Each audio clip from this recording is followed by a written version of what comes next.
A ver, es un beneficio, no un derecho. Qué bárbaro. ¿Cómo que no es un derecho? Por favor, ¿eh? Es un derecho. Los venezolanos, los que nacimos en Venezuela y los que son venezolanos porque las leyes le han permitido convertirse en venezolanos, tienen derecho a disfrutar de las divisas que percibe el país por concepto de la renta petrolera. ¿Cómo no va a ser un derecho? O sea, Maduro asume que él como presidente es el que nos da a nosotros esa dádiva, ese regalo de que mira, ahí tienes unos dólares para que tú puedas hacer unas cosas. No vale, es un derecho. Es la renta petrolera venezolana, producto de una riqueza que tiene Venezuela, que Dios y la naturaleza le dieron a Venezuela, que es el petróleo, y esa riqueza tenemos que disfrutarla todos y cada uno de los venezolanos. Entonces, ¿cómo que no es un derecho que los venezolanos tenemos? O sea que hay en la Venezuela de Maduro, de acuerdo con ese discurso, hay unos que son más venezolanos que otros. Claro. Es decir, hay unos que sí tienen derecho a disfrutar de dólares para viajar al exterior y hay otros que sencillamente no tenemos derecho. Eso es lo que nos está diciendo el presidente. Dice Maduro, y ahí podemos ir atrás, la bonanza económica, cómo se despilfarró el dinero de Venezuela en la época, sobre todo de Hugo Chávez, que iba por América Latina comprando conciencias. Dice que nunca se cuidó tanto la riqueza nacional. Estas decisiones están ajustadas y son necesarias. Y tienen que ser explicadas, bien explicadas. Porque nosotros estamos protegiendo el ingreso nacional. ¿Para qué? Para entregárselo al pueblo en viviendas, en felicidad, en educación, en salud, en alimentos, en vida a nuestro país, en crecimiento económico. Nunca antes en la historia de nuestra patria se cuidó tanto la riqueza nacional para entregársela al pueblo en donde les corresponde. Nunca antes en la historia, solo con Chávez y mi gobierno, que es el gobierno chavista. Creo que eso se le debía de preguntar a esos miles de estudiantes venezolanos que están aquí en Estados Unidos a la deriva, muchos de ellos literalmente. ¿Por qué? Por el tema de las divisas. Es una situación grave y que puede ir empeorando más todavía.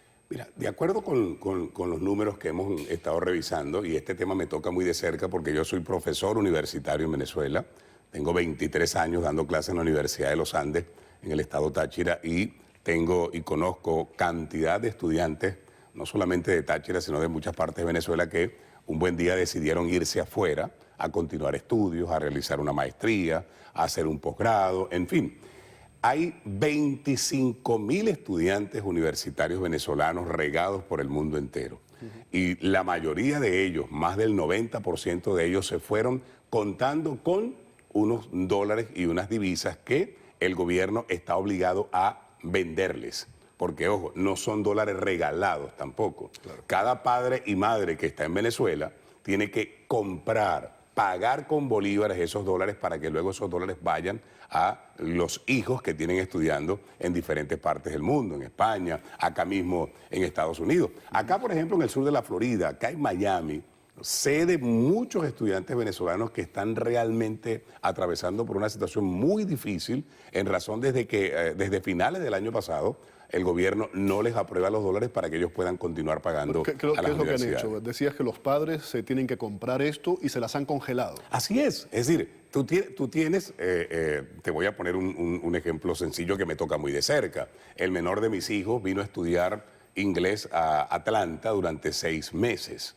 ¿verdad? Pero para que mi hijo pudiera estar 6 meses en Atlanta, eso costaba $18,000. Esos $18,000 no fue que el gobierno de Maduro se lo regaló a mi hijo. Claro. No, nosotros tuvimos que buscar unos bolívares y con esos bolívares fuimos a Cadivi, compramos los $18,000 de Cadivi para que nuestro hijo pudiera estudiar durante 6 meses en Atlanta inglés. Bueno, eso es lo que hacen la mayoría de los padres.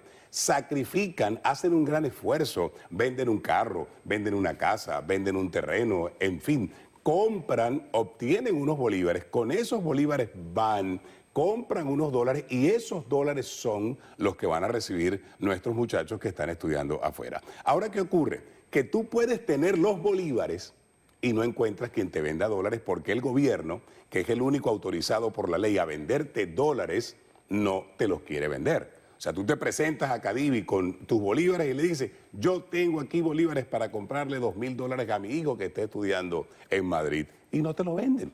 No les da la gana de vender. Han venido colocando trabas, colocando obstáculos de una forma y de otra, y hoy día se ha convertido en algo imposible para los estudiantes poder continuar estudios fuera de Venezuela.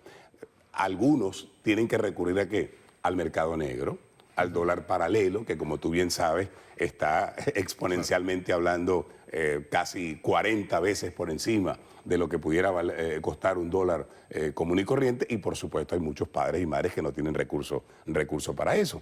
Y mientras esos jóvenes están con problemas para estudiar, y mientras hay más de 25.000 estudiantes venezolanos en el exterior tratando de encontrar dólares para pagar sus estudios, Maduro llega a la Cumbre de las Américas con 120 personas en la comitiva, se llevaron a 2.000 personas con gastos pagos y con dólares para que fueran a defender a Maduro en las calles de Panamá y a protestar o a mostrar apoyo a Maduro en las calles de Panamá. Para esa gente sí no solamente eso, voy a agregar algo a eso, claro, eso estamos hablando del pasado, la época de Hugo Chávez. Yo conocí aquí en Miami a un grupo de jóvenes venezolanos del gobierno, del régimen, en aquella época de Hugo Chávez, que estaban aquí a nombre de la Quinta República y estaban estudiando ciencias políticas en los Estados Unidos. Y uno de ellos, en una ocasión, yo le pregunté, ¿quién paga por esto? Y me dijo, el gobierno. El gobierno, así es. Si tú estás con el gobierno, si estás becado por el PSUV, probablemente vas a tener dólares para estudiar donde tú quieras, en Estados Unidos, en Cuba, en Rusia, en Irán o donde te envíen. Pero cuando eres un estudiante evidentemente distanciado de lo que llaman el socialismo del siglo XXI, pues vas a tener muchas dificultades. Pero yo quería, Félix Guillermo, porque sé que el tiempo es corto, darte algunas cifras para demostrar que lo que dice Maduro, que nunca antes se defendieron los dólares de Venezuela como lo han hecho ellos, es una gran mentira, es una gran farsa. Mira, 2 ministros, uno de Hugo Chávez y uno de Nicolás Maduro, Jorge Giordani y Rafael Ramírez, denunciaron que unas empresas de maletín se robaron 25.000 millones de dólares en Venezuela.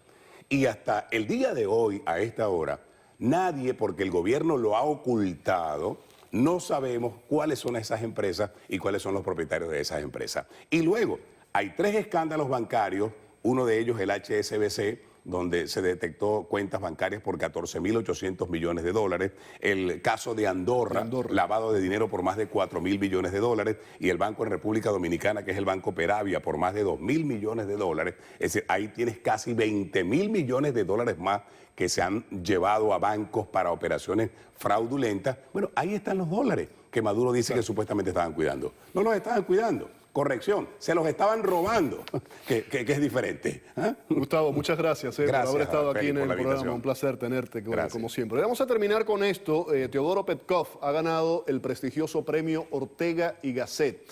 Vamos a poner una imagen para que puedan identificar de quién se trata. Ahí lo tienen, es el político, periodista venezolano Petkov, conocido por su crítica al gobierno venezolano, que ganó el premio Ortega y Gasset a la trayectoria profesional. Tiene 83 años y es una de las figuras políticas de la historia reciente venezolana más importante, y crítico además de Hugo Chávez y Nicolás Maduro, a pesar de unos antecedentes guerrilleros en un momento determinado. Por cierto, actualmente él enfrenta un juicio por una demanda del presidente de la Asamblea Nacional, Diosdado Cabello, y tiene prohibido salir de Venezuela. Vamos a la pausa. Al regreso, el presidente de Colombia, Juan Manuel Santos, dio luz verde a los bombardeos contra posiciones de las FARC. Pero antes, Cuba podría recibir próximamente la tercera visita de un papa en su historia. Le explicamos.